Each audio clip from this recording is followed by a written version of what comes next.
Pemirsa, guncangan gempa bumi dirasakan warga Kota Denpasar dan sejumlah daerah di Bali pada hari Selasa 16 Juli 2019. Menurut BMKG, gempa yang berpusat di perairan barat daya Bali tersebut tidak berpotensi menimbulkan tsunami. Jadi pada pukul 8:18 pagi WITA yang dirasakan di Kota Denpasar, Tabanan, Badung, dan sejumlah daerah lainnya di Bali. Menurut BMKG, kekuatan gempa bumi mencapai 6,0 skala Richter. Pusat gempa bumi terletak pada 9,11 lintang selatan dan 114,54 bujur timur pada kedalaman 68 km.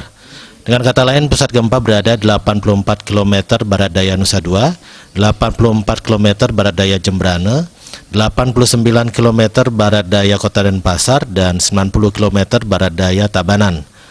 Gempa menimbulkan kerusakan bangunan di Taman Kota Lumintang dan Pasar.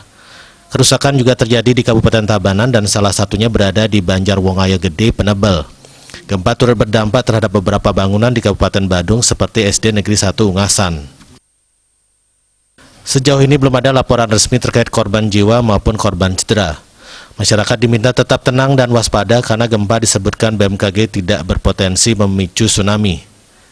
Masyarakat diimbau tetap mengikuti perkembangan kebencanaan melalui media massa maupun laman resmi BMKG.